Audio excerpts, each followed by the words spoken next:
There is a ritual so dangerous, so demanding, that even Aleister Crowley himself abandoned it before completion.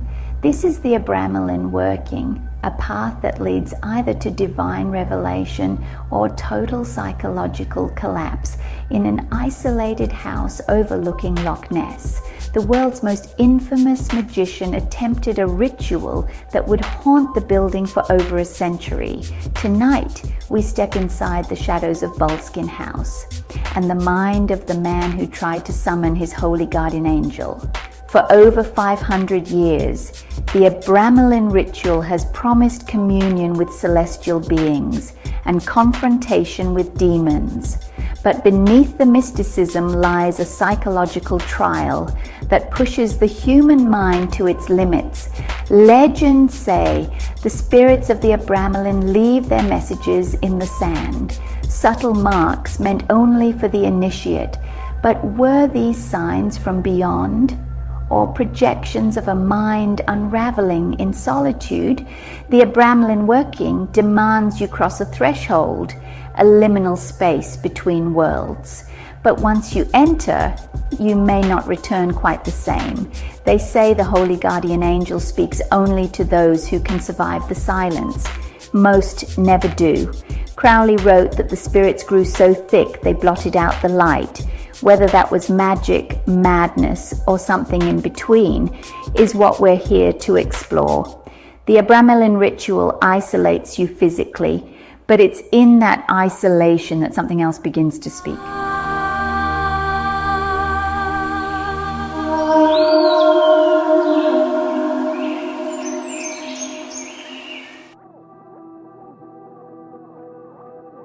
Welcome to today's deep dive into the Abramelin Working, one of the most mysterious and psychologically intense rituals in the history of Western occultism.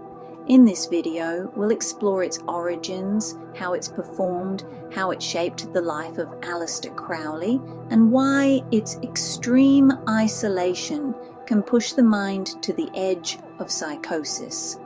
Let's begin with where it all started, with a 15th century text and a mystic named Abraham of Worms. The Book of Abramelin, often titled the Book of the Sacred Magick of Abramelin the Mage, is a 15th century grimoire attributed to Abraham of Worms, a German Jewish mystic. The text presents itself as a father's instruction to his son, telling the story of Abraham's journey through Europe and the Middle East in search of magical wisdom. His eventual teacher, the Egyptian mage Abramelin, imparts a system of ritual purification culminating in what is now known as the Abramelin Working or Abramelin Operation. The text remained obscure until the late 19th century. In 1897, Samuel Liddell MacGregor Mathers, co-founder of the Hermetic Order of the Golden Dawn, produced the first major English translation. Mathers introduced the Abramelin system to Western occultism, though his translation took liberties, reorganizing material and altering some of the magical squares.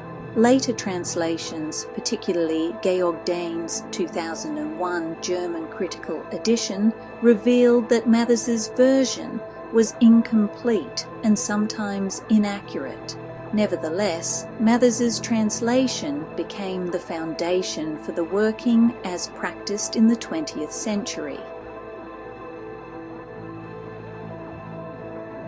The operation is traditionally a 6-month to 18-month rite, depending on the manuscript consulted.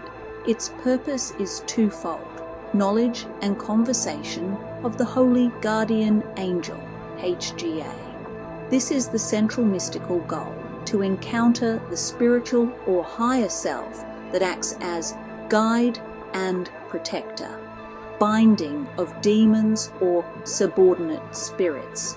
After establishing contact with the HGA, the practitioner must summon, command, and symbolically bind a set of demonic forces described in the text. Some manuscripts of Abramelin include descriptions of spirits manifesting through dream visions, omens, or subtle marks in the environment. Among modern practitioners, one folkloric idea is that demons leave footprints in the sand, which the operator can interpret as messages or signs. This is not an original medieval instruction, but a later mystical embellishment. The idea that natural disturbances, dust, soil, footprints, shifting patterns, may carry symbolic meaning when one is in heightened ritual consciousness.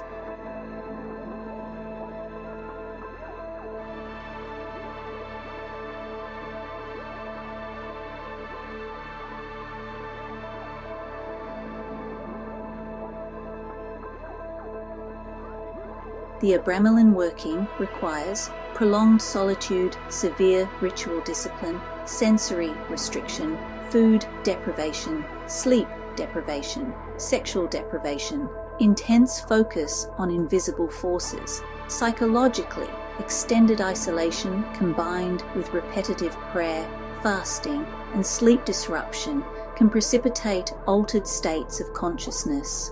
In individuals vulnerable to mental health conditions, such circumstances can heighten the risk of dissociation, paranoia, auditory or visual hallucinations, delusional interpretation of natural events.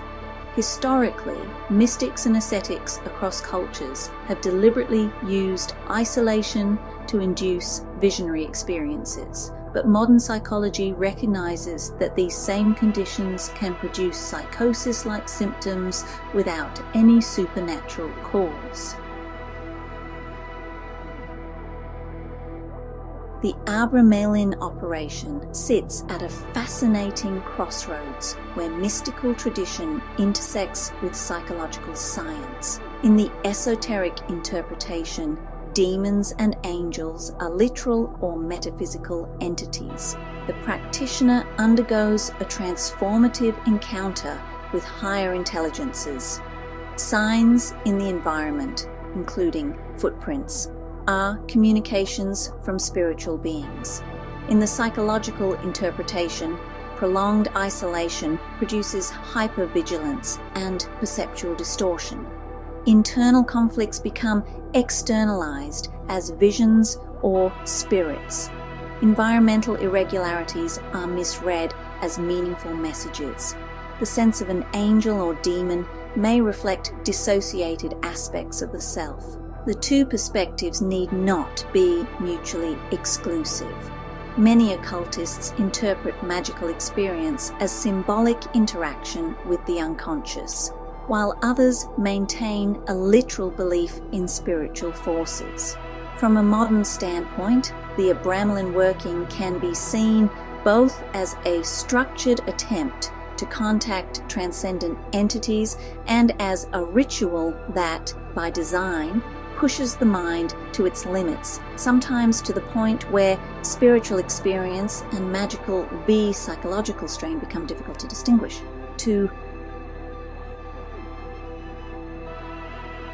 Aleister Crowley, once a member of the Golden Dawn and later founder of Thelema, was deeply influenced by the Book of Abramelin. In 1899, he purchased Boleskine House on the southern shore of Loch Ness in Scotland, selecting it specifically as the site where he intended to carry out the 6-month Abramelin operation. The working required 6 months of strict seclusion, daily prayer, sexual and dietary purity, abstinence, complex invocations intended to reveal one's holy guardian angel, HGA. The latter half of the ritual requires conjuring and binding a hierarchy of demonic or ambivalent spirits. Crowley began the working at Boleskine, but he abandoned it prematurely when he was summoned to Paris for Golden Dawn conflicts. His mentor, MacGregor Mathers, translator of the Book of Abramelin, had become involved in conflicts with the Order. This resulted in a physical altercation and a magical battle that became known as the Battle of Blythe Lane, in which Aleister Crowley was thrown down the stairs by W.B. Yeats. This most anticlimactic magical duel ever also resulted in a deep and enduring personal rift between Mathers and Crowley. Crowley himself later claimed that leaving the operation incomplete had destabilizing effects on the house and his personal life, claims that helped fuel later legends about Boleskine's hauntings.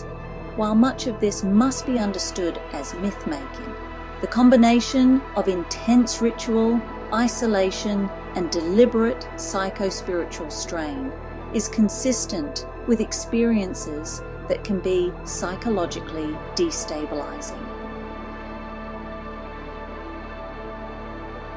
Originally built as a hunting lodge in the 18th century for a member of the Fraser family, Boleskine House stands on the breathtakingly beautiful southeastern shore of Loch Ness. Over the centuries, it passed through several owners, acquiring a reputation for strange occurrences long before Crowley. Local folklore describes suicides, accidents, and ghost stories linked to the property. Crowley's presence and his later fame cemented Boleskine's status in occult history. After Crowley sold it, circa 1913, the house passed through various owners. In the 1970s, it was acquired by musician Jimmy Page of the rock band Led Zeppelin, a longtime collector of occult paraphernalia and an admirer of Crowley's work. Jimmy Page was fascinated by Crowley's life and collected his artifacts, though Page spent little time there personally. In recent decades, Boleskine fell into disrepair. Devastating fires in 2015 and again in 2019 damaged or destroyed large portions of the house, leaving only remnants. Today, the property belongs to a charitable trust aiming at restoration. Plans have been floated for guided tours, heritage conservation, and perhaps even limited public access.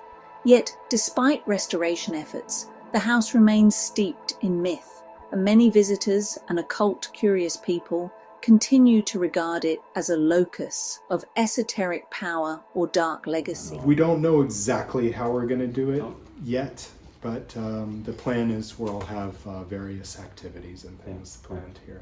So, educational events, artistic art kind of exhibitions, film screenings, nature-based stuff, forestry school. I mean, just there's a lot of different things we can do. When Crowley acquired Boleskine House in 1899, he did so deliberately.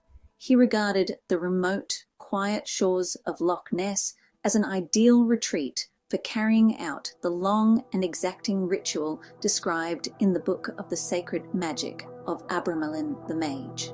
In his own memoir, he described how he converted part of the house for magical use.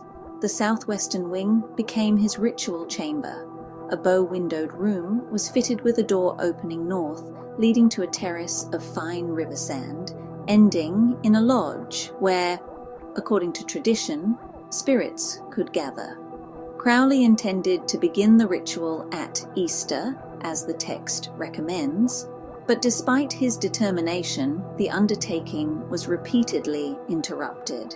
Financial pressures, the demands of everyday life, and obligations to the occult community, notably a summons to Paris by Matthews, involving the affairs of the Hermetic Order of the Golden Dawn, forced him to leave Boleskine before completing the working. According to one traditional account of Crowley's life, he made a second attempt, not physically in the house, but mentally while travelling abroad. Allegedly, during a journey in China in 1906, he carried out the invocation of the Holy Guardian Angel, HGA, entirely in the astral temple of his mind, visualizing the Boleskine ritual space and mentally rehearsing the invocations day after day. This, he claimed, allowed him to complete what he'd started.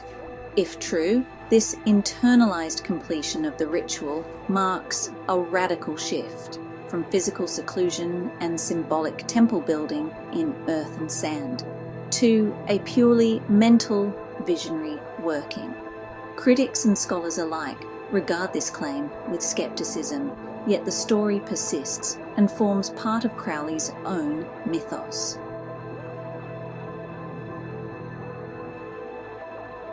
Chapter 10.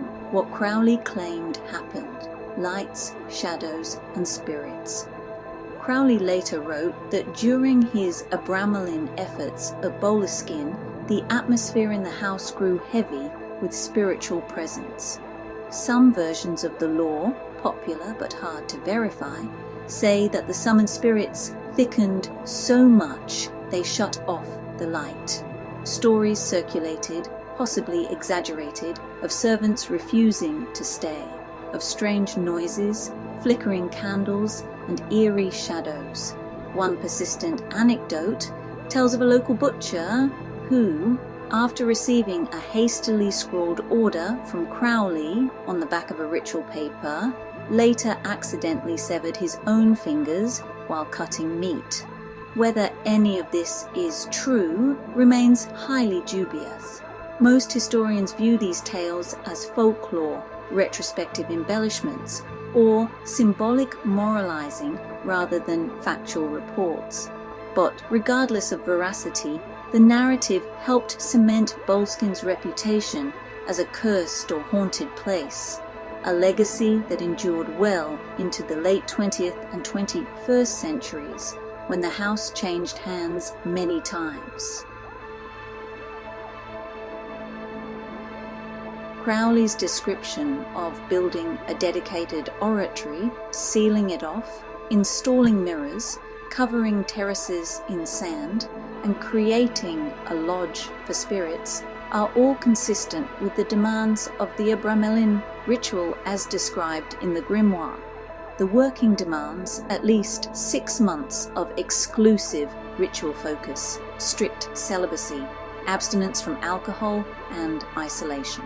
From a psychological standpoint, such prolonged isolation, sensory modification, darkness, solemn atmosphere, extreme ritual regularity, and expectation of supernatural contact create conditions very similar to known risk factors for dissociative states, hallucinations, or even psychosis. In other words, the internal environment of the ritual can, even without real spirits, push the mind toward altered states.